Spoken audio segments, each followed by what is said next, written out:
the kettlebell hike itself is the very first thing to teach after you learn the kettlebell deadlift and before you learn the kettlebell swing.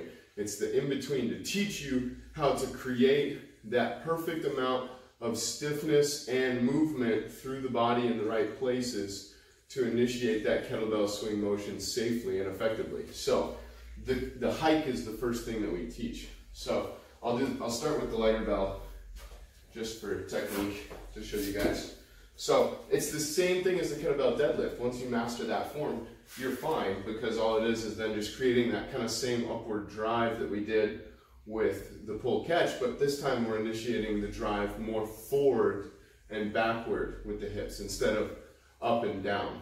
So we have the handle of the bell behind the ball of the foot. We push the hips back, pull the core in tight and the chest up tall. Okay, same position.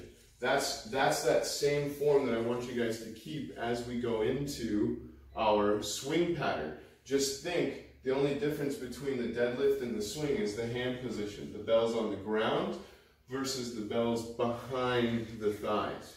Okay, so that's our deadlift position, and the back, the finished position of our swing.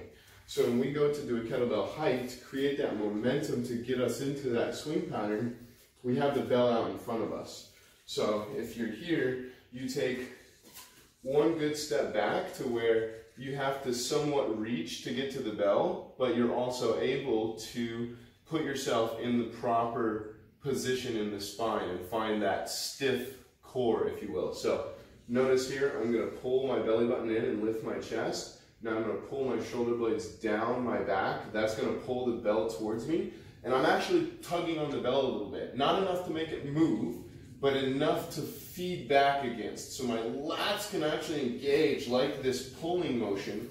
My lats are engaging, pulling the bell closer to me, but I'm not actually going hard enough to move the bell. I'm just getting a little bit of tension coiled into my back, into my lats.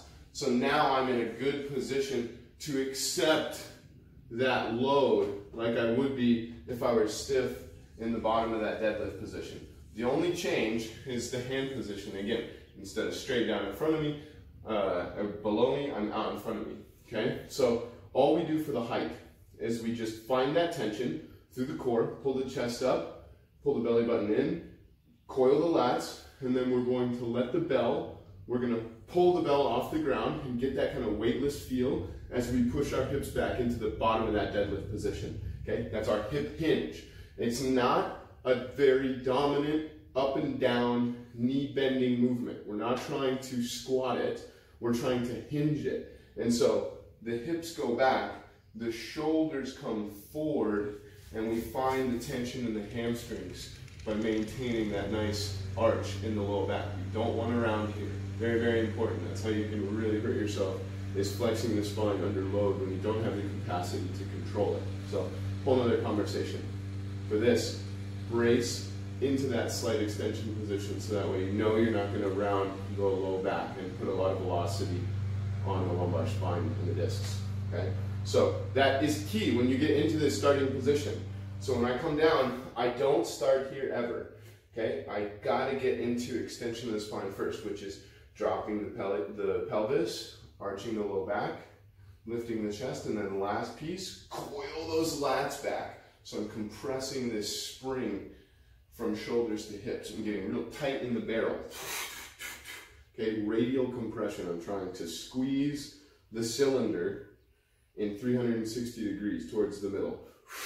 Okay, think about wearing like a corset or squeezing a tube of toothpaste.